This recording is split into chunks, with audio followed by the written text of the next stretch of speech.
12. juli 1995.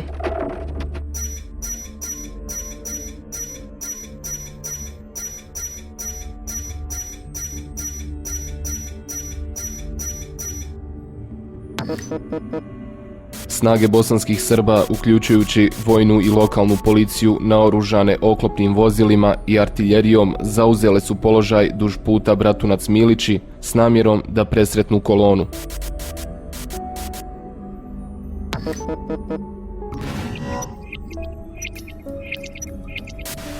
Vojni telefonski razgovori presretnuti u 6 sati i 8 minuta i 6 sati i 55 minuta 12. jula ukazuju na to da su komandanti Vojske Republike Srpske počeli pratiti kretanje ove kolone. Svjedok Momir Nikolić je svjedočio. Tokom 11. i 12. jula primio sam obavještajne izvještaje da se većina vojno sposobnih muškaraca iz Srebrenice okupila kod sela Jaglići i u dugačkoj koloni krenula prema muslimanskoj teritoriji, krećući se kroz minska polja na borbenoj liniji prema Konjević polju. U toku 12. jula i u ranim jutarnjim časovima 13. jula iz obavještajnih izvještaja i drugih informacija saznao sam da snage Vojske Republike Srpske i MUP-a zarobljavaju veliki broj muslimana na području između Ravnog Buljima, Nove Kasabe i Konjević polja.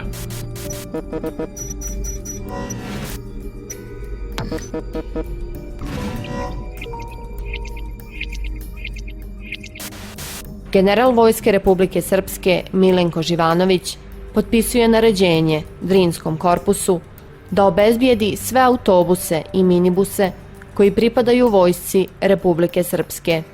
Ministar odbrane Republike Srpske upućuje 3 naređenja lokalnim sekretarijatima da obezbijede autobuse i pošalju ih u Bratunac.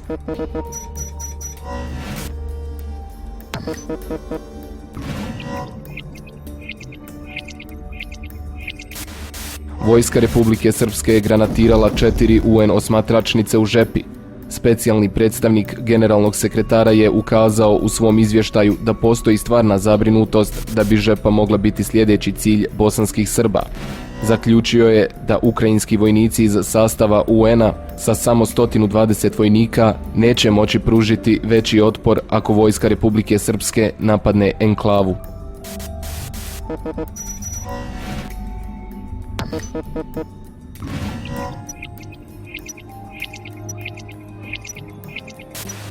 General Ratko Mladić nije održao riječ da će obustaviti napade. U jutarnjim satima Vojska Republike Srpske ispaljuje granate na području osmatračnice Papa. 9 sati 30 minuta. Vojska Republike Srpske ulazi u UN osmatračnicu Papa i razoružava posadu, ali su im dozvolili da se vrate u Potočare. Vojska Republike Srpske nastavlja put ka bazi u Potočarima.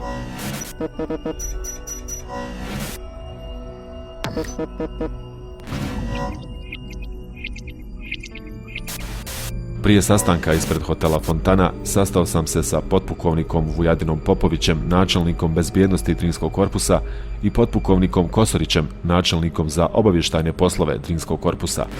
Potpukovnik Popović mi je rekao da će sve žene i djeca koji se nalaze u Potočarima biti odvezeni u pravcu teritorije pod muslimanskom kontrolom, a da će vojno sposobni muškarci koji se nalaze u masi muslimanskih civila biti izdvojeni, privremeno pritvoreni u Bratuncu i ubrzo nakon toga pobijeni.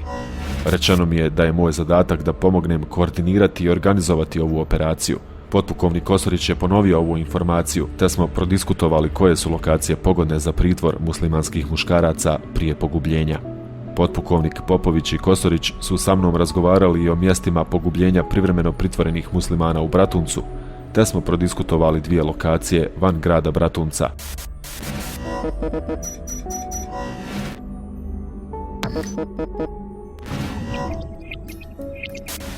Treći i posljednji sastanak je održan u hotelu Fontana da se dogovori o sudbini srebreničkih muslimana. I sinoć sam rekao, gospodin, možete opstati ili nestati. Mladić je naredio evakuaciju izbjeglica iz Potočara kao jedini garant njihovog opstanka. Također je obavijestio prisutne da svi muškarci između 16 i 70 godina, svi vojno sposobni muškarci, moraju biti odvojeni od drugih i provjereni da se ne bi provukao neki ratni zločinac. Predstavnici UNPROFOR-a su ponovo pokušali istaći očajnu humanitarnu situaciju civila. Mladić je odgovorio prema svjedočenju komandanta holandskog bataljona u dugačkom istorijskom monologu. Mladić je ponovio svoju prijetnju od prethodnog dana da će, ako zračna sila bude upotrijebljena, izvršiti odmazdu granatiranjem UN baze.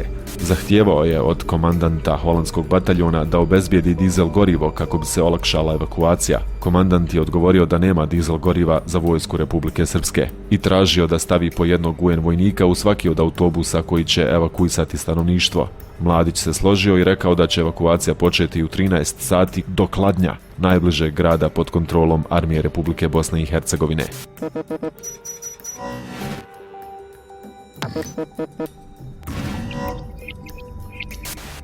UN vojni posmatrači su izvijestili da je vojska Republike Srpske ušla u Potočare sa 40 do 50 vozila, uključujući manje i veće kamione i mala vojna vozila, opkolivši bazu holandskog bataljona artiljerijom i tenkovima.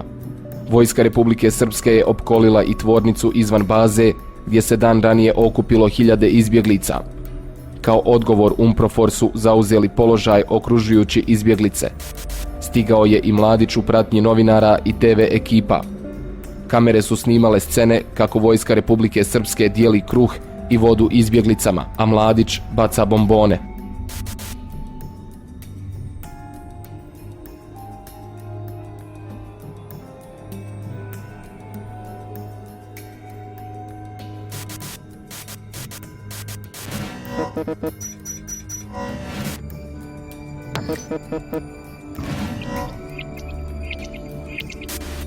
U Potočarima se provodila aktivna kampanja terora koja je uz teške fizičke uslove samo povećala paniku stanovništva, tako da su svi izbezumljeno htjeli otići.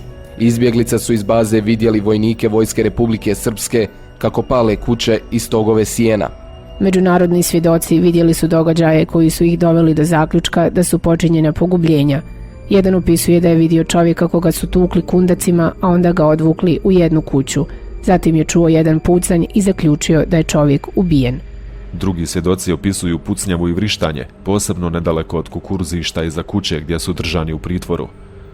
3 međunarodna posmatrača pronašla su 9 ili 10 mrtvih tijela blizu jednog potoka. Sva tijela su bila u civilnoj odjeći. Drugi posmatrač je svjedočio o 10 muškaraca koji su odvedeni na mjesto gdje su kasnije pronađeni mrtvi. Vojnik holandskog bataljona, tokom boravka u Zagrebu, po povratku sa teritorije pod kontrolom bosanskih Srba, iznio je novinaru sljedeće: sezona lova je u punom jeku. Ne love se samo muškarci koji navodno pripadaju bosanskoj vladi, već nisu pošteđene ni žene, čak ni trudnice, djeca i starci. Neki su pobijeni ili ranjeni, drugima su odsječene uši, a nekoliko žena je silovano. Sad kad je bio mjesečna noć, tiha, već od umora svijet počinje da utanja u san, da zaspo bi odjednom iz obližnje klaonice dopire glas muškarca koji je ličio na glas Hodžić Fikrata, koga smo mi poznali. On s tugom kao da ga muče, da mu kožu deru, govori nesi be, hedi be. Pa onda se sruče hiljade vlanaca niz njega. I onda narod ustaje i krene, jedni preko drugih gazimo i opet se to povuče i opet prekinuje se sve kod tiho taman da se smiriš, ponovo nešto ti se desi, opet izvuci mučenog čovjeka. I tako je bila ta noć.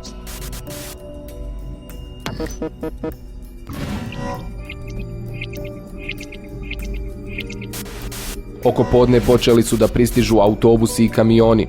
Izbjeglice su nagrnule da se ukrcaju, iako nisu znali gdje ih vode. Ukrcavanje je izvršeno pod kontrolom pripadnika specijalne policije i vojske Republike Srpske uz pomoć pripadnika holandskog bataljona.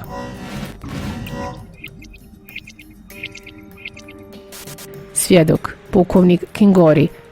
Muškarce su izvodili i stavljali ih u posebne autobuse, ne u one kojim su vozili žene i djecu, i nismo znali kamo ih vode.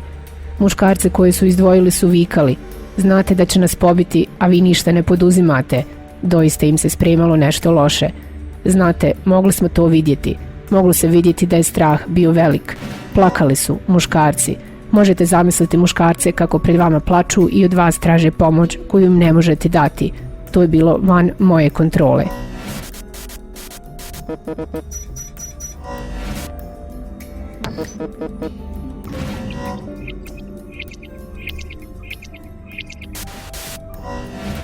Ne bojte se ništa, samo polako. Neka prvo idu žene i djeca.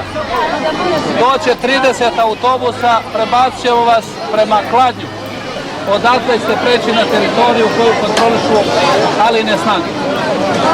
Samo bez panike i propustite malu djecu i žene.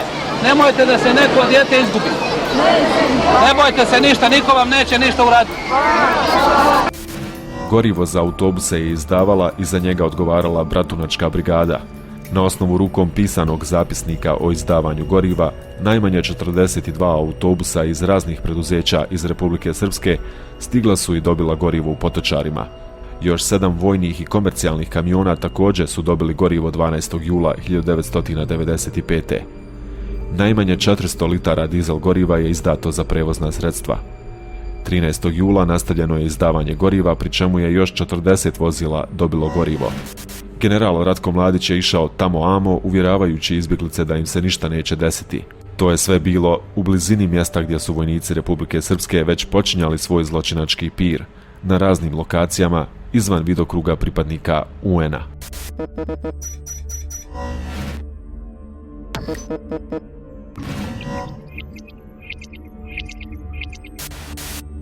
Prevoženje autobusima nejakog stanovništva iz Srebrenice preko teritorije koju drže Srbi je sistematsko, brutalno i bez dogovora.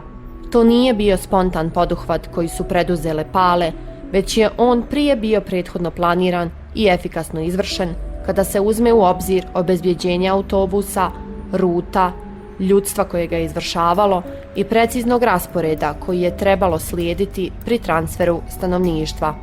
Još jedan neprimijećen, ali kritični aspekt ovog protjerivanja je taj da je stalno odbijanje vlasti bosanskih Srba u toku protekla 4 mjeseca da dozvole redovnu dostavu osnovnih prehrambenih proizvoda, goriva i druge humanitarne pomoći